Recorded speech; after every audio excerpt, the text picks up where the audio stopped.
Well, good afternoon and welcome to another edition of From the Shore, the official vlog of the Skaneateles Journal at skaneatelesjournal.com. I'm editor Jonathan Monfiletto. And I am reporter Christopher Malone. And it's actually a really nice day out for once, hence why I'm wearing short sleeves.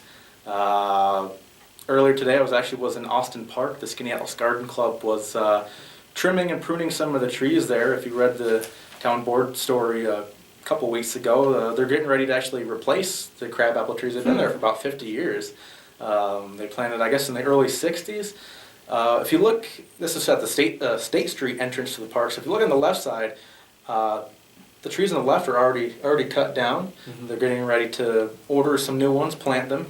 And this morning they worked on the right side, trimming the trees, hoping to get a few more years out of those before they plant those ones too. Mm-hmm. And you kind of participated in the tree planting this week. Yeah. It was on the front page of the paper. Planted high. Went to Skaneateles High School, and the ecology class, they were going to replace the tree that had once fallen and died and replace it with a new one, a Juneberry bush. Oh, cool. Of course, Juneberries do ripen in June. Yeah, I like the quote there of Mr. Solicito. Solicito.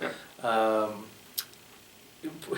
They'll ripen as you jump in the lake, I think is what he said, which I think was kind of neat. That, of course, was a reference to the Skaneateles High School graduation tradition of as soon as they say, "Hey, you've graduated," they jump out of their chairs and jump into the lake. It's kind of neat. I've always been kind of jealous of that. But you got to jump in the lake this year. Yeah, I got to jump in the lake. Of course, it was a little bit colder than they'll experience. Yeah, but you've had your time. Yeah. I was at my graduation was in a big auditorium, well, the War Memorial downtown. But okay. Yeah, this is kind of a unique thing, I think, among any schools, that Skaneateles does their graduation right in Cliff Park. So that'll be in June, which is still another. Well, it is almost May. Mm-hmm. Tomorrow is May. About a month and a half away. So a month and a half away, and so we'll talk about what we've got going on in the meantime. I actually have a copy of last week's paper, but that's because if you look at the looking back feature that we run every week, courtesy of and this week it was this particular week was the Skaneateles Historical Society. This week was actually from the Marcellus Historical Society. Anyway, last week I go down to the Historical Society and I search through their archives, kind of see what strikes my fancy in terms of old photos. And this particular one, we didn't know anything really about it, and no one at the Historical Society really knew much about it. It seemed to be a series of photos from like some kind of business exposition from like the 1940s or 50s. There was like an appliance store. There was I think this was a meat store. Different kinds of things that looked really neat, but no one really knew much about until now. There was a gentleman from Skaneateles who said saw that and went down to the Historical Society and said, "Hey, my parents used to own the appliance store." That was in one of the photos, not this particular photo, but in one of the photos. So his name is Roy Trustwell. So actually I'm going to go down and meet him next week to talk about what he remembers. He was only 5 or 6 at the time of this exposition, but he does remember a few things. Of course, his memories of his parents' business. So another neat chance to do a historical story that I love doing. Mm-hmm. And what you got going on next week? Oh, next week, let's see. Well, I have a couple stories coming up that we're going to be spacing out about the Sherwood. Talked to Kate McKenney. She's one of the marketing coordinators over there, and we talked about pretty much word of mouth boosting the Sherwood Inn, how it has such a reputation that social media adds to it rather than is the foundation of boosting a business, which a lot of new businesses now use social media as a solid backbone.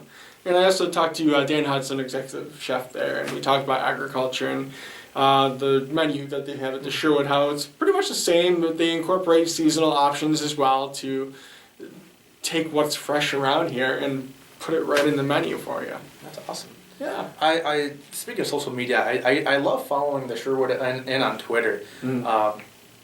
Because obviously the Sherwood Inn is right across from Skaneateles Lake, so it seems like just about every day, whether it's winter, spring, summer, doesn't matter what time of year, they're posting a photo that says, "Hey, Skaneateles," and it's just a beautiful photo of the lake. I think that's a neat.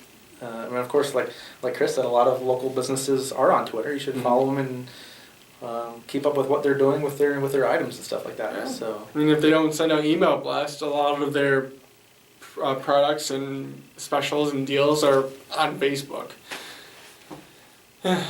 One of the benefits of it. Cool. Social media world. And speaking of social media, I went to the Skaneateles High School yesterday for the middle school, Be Cool, Not Cruel, anti-bullying program. It's been going on for more than 20 years. And it's amazing how these kids are very involved. And the sixth graders look up to these high school freshmen through seniors and really respect this presentation that they do. Cool.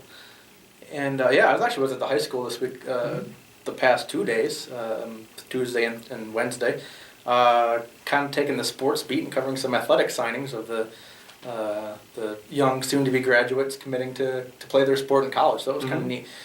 Tuesday there were 2 swimmers, Hallie King and Haley Buchholz. Not sure if I'm saying that right, but we won't quote you. they will. Hallie King will be swimming at Cortland, actually, where her mom, the swim coach Jill King, swam at as well. And then Haley is going to swim at Lemoyne, so that's pretty neat. And then yesterday, Elizabeth Lane committed to play basketball at Babson College in Massachusetts. Oh. And at the same time, Grace McGee committed to play golf at Baldwin Wallace in Ohio. So it's always kind of neat. You get to know the kids through it. I know Elizabeth and Grace from doing stories outside of sports, so it was neat to kind of see that accomplishment in another arena, no pun intended.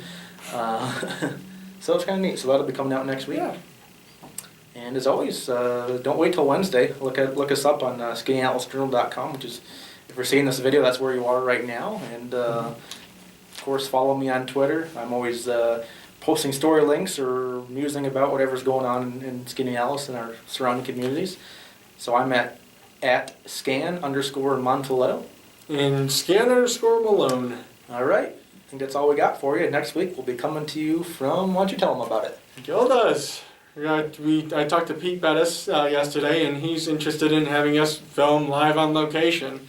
So Jonathan and I have agreed to get some lunch and enjoy and do a little bit of filming. Our local I was going to say, he's interested in having us in the restaurant. We're, of course, interested in eating pizza. Yeah. So it's a win-win situation. Yeah. All right, so look for that next week. So we'll be eating in front of everybody next week, but we won't be really eating in front of people. Well, maybe. Well, yeah. That's true. All right, well, have a great weekend.